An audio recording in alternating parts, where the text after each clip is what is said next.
Good morning, everybody. My name is Jim Welsh, and I am with Payroll for Construction. And I want to start by thanking everybody who is attending today. Today is a listen-only broadcast, so questions as they pop up, you can type them in. Some I may just answer here towards the end, or if it's as I'm going through the flow of things, I'd be happy to answer them as I go. So we'll go through this about 20, 30 minutes today, and then anybody who wants more of a personalized one-on-one demonstration or talk questions, I'll provide all my contact information here at the end for you to be able to reach out. Okay, so I'll start by just introducing who we are as a company, kind of what we do here. So Payroll for Construction, we are an online payroll service provider that handles payroll in all 50 states. Now, this being geared towards California clients, I'll stick to there. That's obviously a big enough state that most clients can get all the work they need there in that state. So we'll cover kind of some of the compliance uniquenesses to California, many other states as well, but a little bit more honed in on California. But if you do get into multi-state, we can still handle paying the employees, the taxes, keeping you.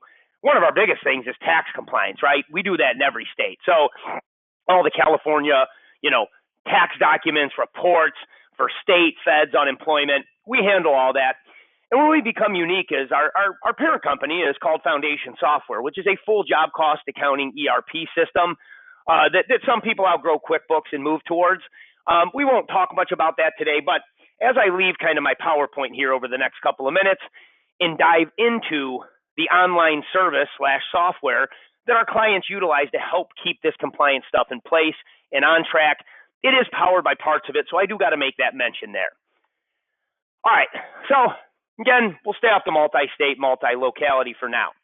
But when you get into some of the more complex payrolls out there in California, you have your compliance for California sick pay, overtime rule compliance, but some of that stuff's more straightforward than it is when you start becoming a union government prevailing wage contractor, right? That is what vast majority of our clients are dealing with. So a lot of the focus today will be on kind of how we can automate these rates and these fringes, be it union fringes or prevailing wage fringes, how we can keep you compliant there without a bunch of manual manipulation on your end, where basically we have a system that automates this stuff. So we'll go over kind of how we can automate that stuff. Workers' compensation, especially California audit stuff, I mean, this is construction. Your workers' comp may be based on not just a standard rate for every employee, but it could be unique to what they're doing, and employees in this business can do different things. Roofing companies, if you're on the ground, just doing labor, cleaning stuff up, your workers' comp rate could be much lower than it would be if you're up there on, the roof doing something. So those kind of things we'll go over as well. And then the big aspect will be the reporting. You get into California, certified payroll, these pieces of paper right here no longer as beneficial as they used to be. So this is one of those things that, hey, 8 years or so ago, I can't remember exactly, I've been doing this for 16, but there was a California state-specific format that still is in our system. But nowadays, more than likely, if you're doing or dealing with certified payroll, you're going to one of those websites, the California Department of Industrial Relations, DIR for short, the LCP tracker, EMARS, where now people are finding themselves having to put their payroll into a system, be it QuickBooks, be it one of the other payroll providers out there. And then once they think payroll's done, nope, it's right back to it. I got to log into these sites to report this, because without certified payroll, staying compliant, submitting the documentation, reporting, you can't bill and get paid. You don't get billed, you don't get paid, neither do employees, and kind of everything crumbles from there. So we'll cover some of those reports here as I go through it. Again, depending on the contract or the contractor, EO, monthly manning, MUR, monthly employment utilization reporting, or minority compliance, many different terms here. But that type of reporting, again, California, you'll see there's some changes here where there's electronic formats now too for, I believe, California housing. So we'll get into some of that. Auto lunch, break tracking, very important out there. So I'm going to actually touch on, we also have a nice mobile application where you can collect data and time from the field, and there's some automation that can be set up, because if these folks in the field are constantly having to grab their phone to clock them in, clock them out, and do this stuff, well, then there's just more room on their end as well for error. And we know Office is going to be much better with technology, with using computers, phones, tablets, whereas the field will not be as great with that usually. So I'll show you a pretty nice application that a lot of the rules and automation can be set up behind scenes to put less burden on that employee, allowing you to get accurate and timely information via a mobile app into the payroll service to help keep as many hands off of that data or punches as you possibly can. California sick tracking, right? So there's rules. A lot of these states have this nowadays. So we'll talk a little bit about accruing, tracking, setting that stuff up. And then union reporting. Again, if you're non-union, this means nothing to you. If you are, we'll dig deeper into that there as well. The traditional items. So, if you were to come over to us, checks, direct deposits, paying the city, state, feds, the quarterlies, the W-2s, even wage garnishments, if you'd like. Those are all a big part of what we're taking off your plate. But again, it's the online platform that makes the difference that we'll dive into here in just a minute. Some other uniquenesses, we can integrate this with your QuickBooks and other accounting systems, right? So not just your general ledger information, but job costing. We know how important job costing is.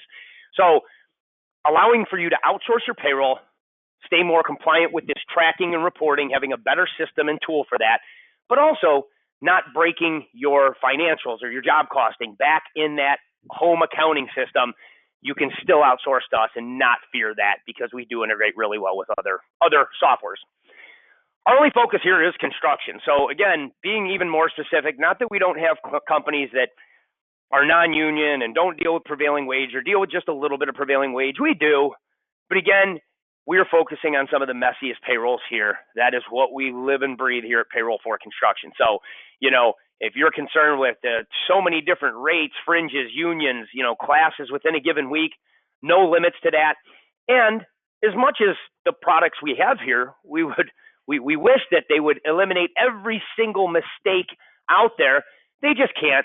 There's a human element to this, and you have to rely on employees and contractors and agencies to pass you along accurate information in a timely fashion. And unfortunately, that just doesn't always happen. So you will need people behind you. Our whole team, our support reps, we hand hire them. We train them. We do all that. They sit right in the same office as I do. So, who you're working with when it comes to this payroll really matters as well. So, from 5 a.m. to 5 p.m. Pacific, Monday through Friday, you will be able to call in, talk to a live receptionist and a live support rep to help you out. So even when things do go wrong, we're there to clean that stuff up for you as your service. Already talked about mobile application. We'll dive into that here in a minute. You can access you can access the app with or without internet. Any place you have internet is where you can access the actual payroll service. So the payroll service, any place with internet connection, if you're in a spotty place and your employees are using the field mobile app, then they could use it, and it would just wait until it found signal again to sync that back over to the payroll system. Also, employees can go online. They can get their pay stubs. We just actually released HR as well. So those are things that we also have. So how this will work is you log in online, you enter, or again, we have that mobile app where time cards are kind of being imported into the system. You review it, and then you submit it off. That's where we are going to jump in as the service, and that is where we are going to be able to pay the employees, pay the taxes, and the final end result. All those compliance reports are there sitting, waiting for you guys to upload to agencies or print off, sign, and send off, depending on who you're working with and what you need. Those will be what we go over here in just a couple of minutes.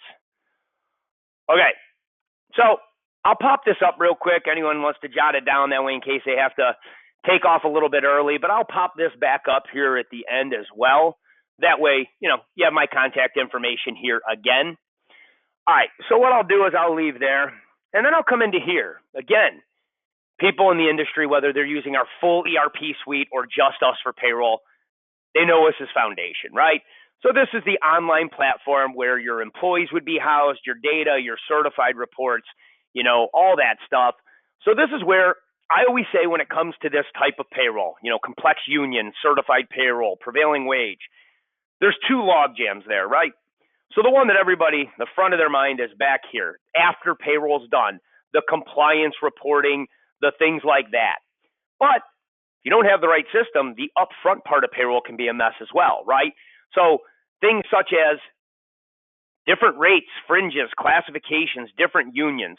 We have a unique way of handling this, meaning you could actually flag your jobs as private or prevailing wage. We do not pretend to have every rate for every class across the country out there. This stuff can be difficult, right?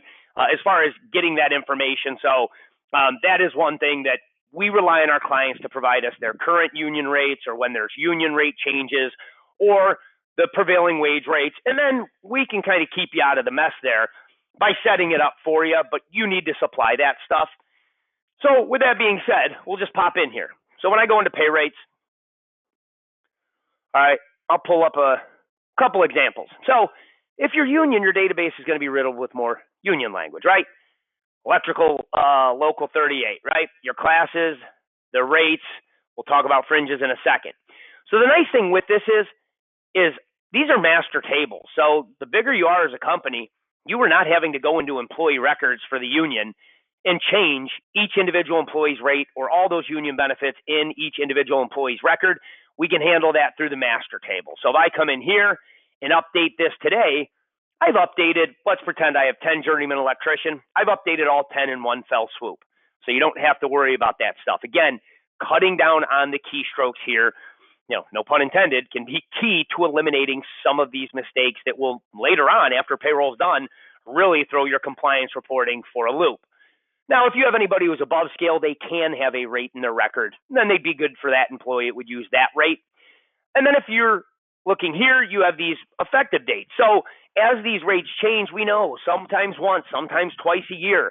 It's going to be dictated, driven by union, even on the non-prevailing wage or on the prevailing wage non-union side of things. So those are things that we can set this. And even if that payroll, it's midweek and you're a union contractor, it'll use the old rates for, let's just say this week, for example, Monday and Tuesday, the 29th and 30th of April. Today is Wednesday. So as I was entering the time for those employees into this system, or they were entering it in the app, it wouldn't matter. It'll grab the switch, the rate change. It'll timestamp that on their paycheck and on your union and your certified payroll reports. So that is where you'll be able to go and you'll be able to see very visible and transparent reporting, because as much as our goal here is to save you as much time as possible there in the office doing the payroll, we know if we do not provide transparent reporting to employees, unions, agencies, the state for certified workers' compensation, well, if and when they audit, it's going to be a nightmare. So we can kind of give you the best of both worlds. Cut back on time, saving you time, and then also making sure it's very visible in your reporting. Okay, now if you're prevailing wage, you won't have this. You will have prevailing wage job or county 1, 2, and 3, and then whatever classes you have. The beautiful thing about this is we do not load this with a bunch of information we hope helps you. We start from scratch. We build out your database so that there's no more, no less than what you need in there. And we're going to use your names, your terms, and definitions, right? So 100 iron worker means something to me because I set that up, whereas you wouldn't know what that means. So we could use names, numbers, anything. Now, this is all pertaining to the rate side of things. Now, there's the fringe side. I'll talk union first because they lay it out for you, meaning union says, hey, deduction or fringe, what it's called, we build it out, how it calculates. This is huge. Hours worked versus paid. In our system, that just means hours worked is simple. 1 hour equals $1 in that benefit bucket. In my example, 50 equals $50. If I switch this here to hours paid, though, what I'm saying is that benefit for that union and that classification within the union is subject to the 0.5 calc of overtime. So if they work 1 hour, again, 1 hour goes in. They work 50 hours, well, 40 regular goes in, then the 10 overtime goes in as well. So, at 1.5, which would make $55 go into that bucket. So how this stuff is set up, we don't want to worry you with it, but at the same time, we like to show this because this is what makes us way different than any other payroll service provider you may have ever spoken with or used in the past. Now, if you're non-union, that is where you got to kind of tell us what you're doing with the fringe. If you're paying it to the employee in their paycheck, cash in lieu of benefits, fine. We set it up. It's taxable to you and the employee. If you say, well, Jim, we do actually have some type of pension plan, some 401k we kick it to that's non-taxable, we can handle it. If you split it, hey, we give 5 to the employee and 5 to the benefit plan, that's okay as well. If you have a unique fringe factor per employee, that is because you're already offering benefits and you're backing out of that $10 what you offer to Rick, which may mean, hey, this doesn't work as is because I might have 5 electricians on the job this gets tied to, but all of them may get paid differently. Well, that's because with us, we can still handle that. In that employee's record is where I can come in and say, hey, unique to Rick Stevens on the additional tab, whether it's per percentage of gross, per pay, or hourly. Most commonly, I see hourly. This is where I could say we can subtract $2.50 for Rick. That would never touch Rick's rate of pay, meaning if I wanted to pay Rick $20 an hour, I'd leave 20. The job he works that doesn't have a table on it, there's nothing for it to subtract from versus those prevailing wage jobs there is. So this is where we start really talking, making the beginning part of your payroll seamless and as easy as it is for somebody who's not dealing with all these variables and these nuances. So again, I can classify an employee in their record, but for somebody who says, well, this guy could be a journeyman today, foreman tomorrow, or he could be a laborer today, roofer tomorrow, or within the same day, that's okay. That can be coded out on the entry or through the mobile app where they can select what they specifically did. And then sticking to the compliance side, again, anybody wants a one-on-one demo, I can cover way more of this and let you ask questions as we go. But, things like that, vacation, hey, I can have California sick, sick.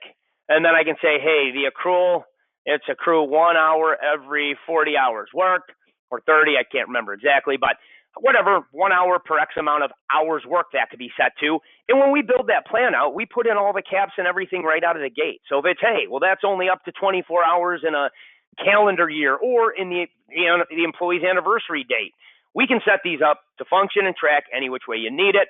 And then it would go into the paycheck, the reporting, they'd be able to see all that. And if you say, well, hey, we also have other plans, yeah, it doesn't matter. California sick, company offered PTO, company offered sick pay, whatever you have, however they calculate, whether it's per hours worked, per pay period, or lump sum, hey, this person gets 40 hours one time, and then that can be set to, hey, even if I hired them today, well, hey, I don't want this to show on the balance or be available, I should say, until May 1st of 25, once they put in 40 days worth of service. And of course, that wouldn't be California sick, but you can have this track and kick in whenever you want. Same with if I had California sick, I could say, hey, we don't have to offer this for 90 days or whatever the case is. Or it's something, hey, this is mandated, it's out the gate. Affordable Care Act, talking compliance. Again, this is not California specific per se, but anybody needing ACA 1095 stuff, we keep you good there and do those as well. Okay, so putting in your jobs and your time is the main things you're doing, right? Jobs, time, and reports. So in here, I'll just show you real quick. Sure, you do not have to use the mobile app. I'm going to briefly bring up for a second to talk a little bit more compliance help. But when I come in here, I can pick an employee, I can pick a job, and again, there is no limit to the amount of hours, days, jobs. I just put it in here. I can put them against different classifications as mentioned, and then I can just say, hey, maybe they had 10 hours as well that day. So when I hit OK, it knows he went from private, where it picked up that $15, to prevailing wage job 3 in my system, and this is being based on what he did. Electrician equaled that. Labor equaled that. Again, that coding can be changed. But this is how it's done. I didn't have to touch any of these rates, none of those fringes, no union anything. If you cross from union A to B, you'd see the different unions. It would direct it to the correct reporting there. So it's that simplistic. And then again, the system can pick up, hey, after 8 in a day is OT. After 40 in a week's overtime. Hey, I'm a union company where after or any Saturday's time and a half, no matter what, or Sunday's always double time. Those rules can be configured in here and in the mobile application as well. So here's one way of doing it where you could just enter it. You can pay reimbursements, per diem, anything you need there. Now, other than that, I'm going to leave this environment for just a second, and I'm going to come over into here. So this is not what your employees would see, folks. So to see that, we would really have to connect because I use a different app that will allow me to display that on my screen from my phone. What we're using here is not giving me that ability. So I'm not trying to withhold what your employees would see. Anybody who wants to connect after for a brief minute, I can show you that as well. But this here is where the time would have came from the employee's devices for you to check. This app can do. You can have people edit if you want. There's going to be GPS, facial recognition. This is where any of that stuff, you'll be able to see. If you're seeing a lot of hours that you don't like, you can come down here and check it. It says, hey, facial recognition is good. If the, okay, 19.22 hours. The employee forgot to clock out. Therefore, I now, as the payroll person, I still can edit this stuff. So nothing means that because the employees use the app, this is where it's holding before it goes into our system for you to be the final editor or checker, approver, call it what you want. But it can do facial recognition, and then it can also do GPS as well. Make sure your employees are where they're saying they are when they're supposed to be. So we can see this employee was way here instead of where they were supposed to be. And then also there are these tags where I can say, hey, I only want to search for certain bits of information, right? So I can come in here, and let me go back up here. I can come in here, and what I can do here is I could be able to search for, tag A versus B versus C in here. I can create new time cards in here if I need it as well. So this stuff in here is more where you're editing stuff. But if I come over here and said, hey, you know what? Let's go into modules here, system and time. Okay, I can have different shift rules, overtime rules, and stuff like that. Where I can say, hey, auto lunch. For some people, they're like, I'm going to force my guy to clock out, my guys and gals to clock out when they take lunch or they want that break. But if I want to automate that, I can say, hey, automate that, and it has to timestamp it within the first 6 hours of their work shift. I can do all that stuff, and it will clock them in and out for lunch tracking. And if it needs to be paid or unpaid, we can set all that up.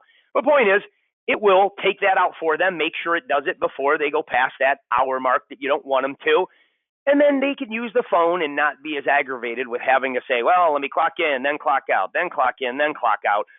Just like us in the office, the more keystrokes these folks have, the more room for error as well. So there are a lot of things from even shift rules, different shifts, right? So I can even say, hey, if I want to go in here and say, hey, auto lunch, or hey, I have 3 shifts. From this to this is this to this is that, this to this is that. Then those shifts, they're not having to say, hey, I'm going into shift 2 work, which applies whatever dollar amount or percentage it does. We have that set up behind scenes, but they don't have to watch their phone or watch their clock. Same with overtime rules. We build those in, whether they're specific to a job or specific to a union, specific to an employee. We can get as specific as you need for that stuff, where basically we can even build that stuff out as well so that your folks are just simple. Hey, clock me into job 1, clock me out when I'm done at the end of the day. To be honest with you, you can even force a clock out where I have some companies that are pretty schedule oriented, where they're what guys and gals are working pretty consistent times. I have many that are not like that. But hey, all these employees generally remember to clock in. Clocking in is what gets them on the clock to get paid. Funny how it works. It's the clock out part where, hey, they don't forget to clock out. Not their mess to clean up, right? You still got to pay them. So we can even have it where it auto clocks them out at 4. Then somebody has asked, like, yeah, but what if on this day they're approved to work past 4? Well, yeah, they can. It's just going to clock them out at 4. Then again, putting it back on them. Hey, you're going to keep working. Clock yourself back in at 4. Again, making them do the punches to get them on the clock. Automating some of those off the clock punches can be done as well. So this in here is where, I can tie per diem to a job where, hey, they don't even have to, you know what I mean? Actually enter it. Each job is just, hey, anybody coded to that job gets $50 per diem. Now, there are certain rules where, hey, if it's, well, they got to be there for more than 4 hours, you may have to have them enter that if you are going to use this application.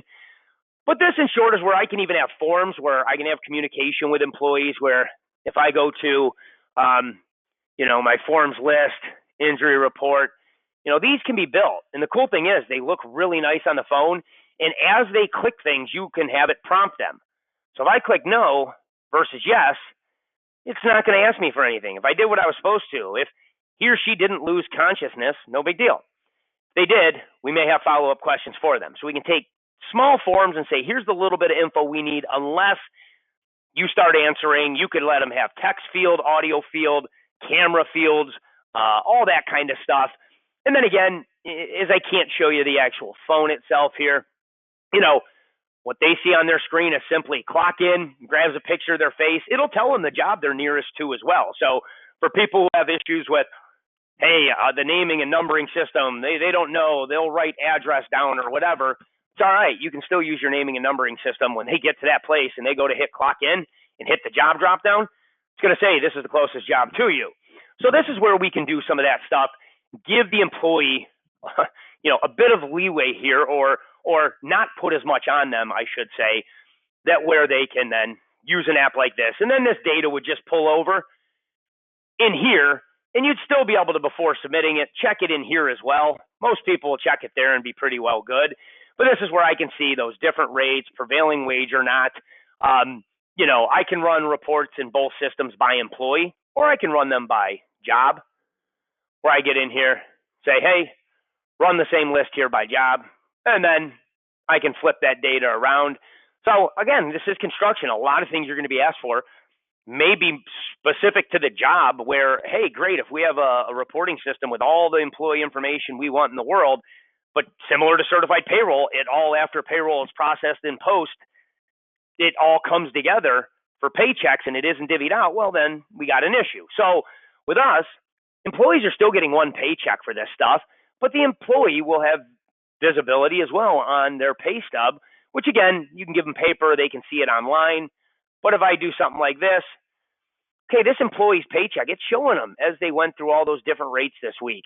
So if I look here, pretend these are all three certified jobs, yeah, it rolled up into one paycheck here. However, this info is going on certified 1 along with the taxes. This is going on certified 2 along with the taxes. This is going on certified 3 with the taxes. So one of those things there. And then lastly, after you submit it, we pay employees, we pay taxes, push it back to QuickBooks or whatever you're on. And then you can run compliance reports for like workers' comp. So sometimes what you're looking for is just, more of high-level overview picture. So this case, hey, for whatever date range for my California workers' comp, my classes, my hours with totals, my gross with total, my earnings, my rate, my premium, my totals here, right? So, but if it's audit time and it's, well, hey, how's there a discrepancy? Some people, we call it the earnings exposure. Some people call it the payroll limit, the cap. But hey, why is there a difference there? Well, that's where you can get more detail with the reporting. Drill down in and see that information, no problem. Right. Couple more things again. Electronic print. You come here. You can upload this to the federal government, or if you're doing anything for the Fair Employment and Housing there, this will create a file. We'll talk more about that when I get over here. Printed versions. This is probably the most common one, or most commonly recognized one, I should say, via paper. But again, this stuff isn't rocket science. It's just a lot and takes a lot of time and needs to be divvied out, kept in its separate buckets for reporting, for compliance, for audit. So this is where we have a best of both worlds system where, hey, we can be your payroll service. We can keep you tax compliant and all that stuff, but we also can keep you, keep providing you with these compliance reports that you are, responsible to submit off to a contractor, agency, whatever. Okay, electronic.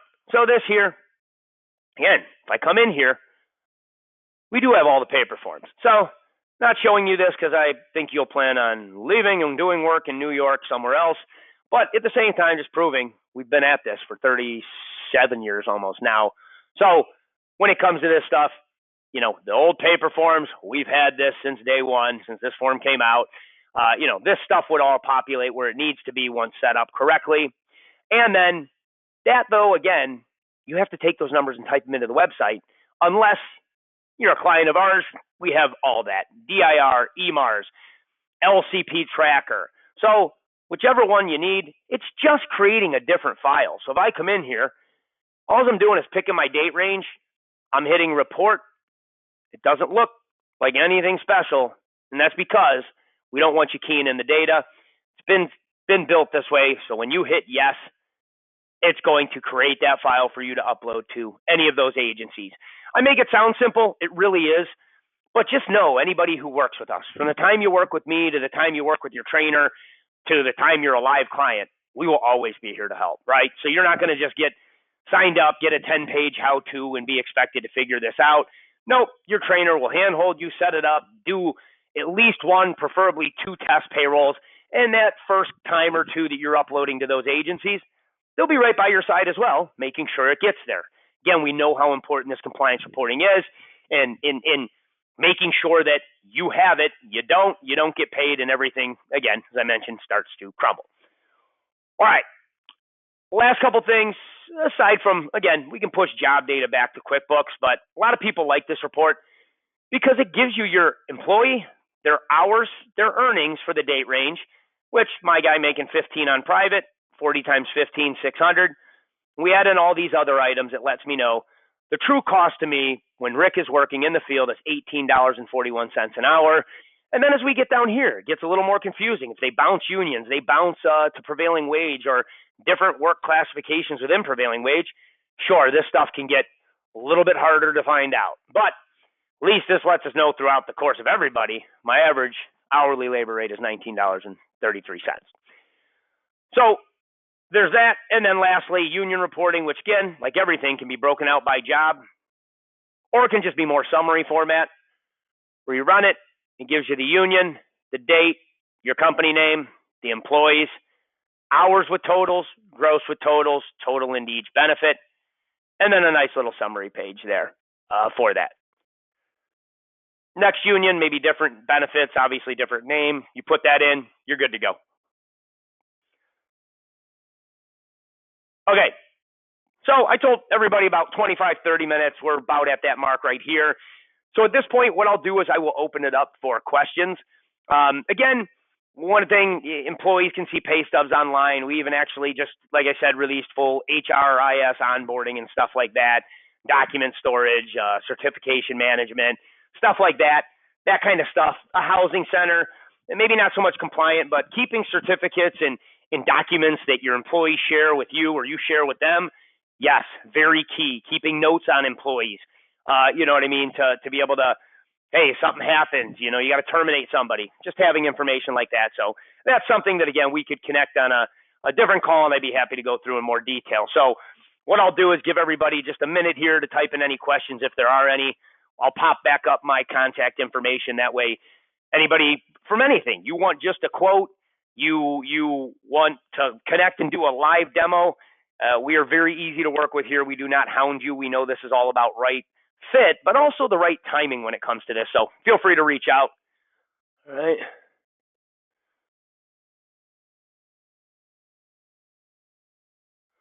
Does your payroll system benefit a small business as opposed to union? Yeah, we have tons of clients with 1, 2, 3, 4 employees. I won't shy away from saying, hey, listen, if you're prevailing wage and have 1, 2 employees, yeah, there's a major benefit there, right? If you're non-union, no prevailing wage, none of that stuff, there still could be. But, I mean, it would have to be job costing or multi-state. Again, assuming you in California, you guys all being in California, multi-state, not a huge issue there like it is for my New England states and some of these states. But, then job costing would be the driver there, right? Hey, I want to cost out by job, potentially even by what they're doing on the job, whereas your ADP paycheck, stuff like that falls short. But if somebody asks me flat out, hey, I just am looking for somebody to pay my employees and taxes, Jim, I don't need any of the other stuff, I would look at them and say, hey, those 2 companies I just mentioned, ADP Paychecks, they are good companies. They do very good with traditional payroll, right? But this is not traditional payroll, which is where we excel.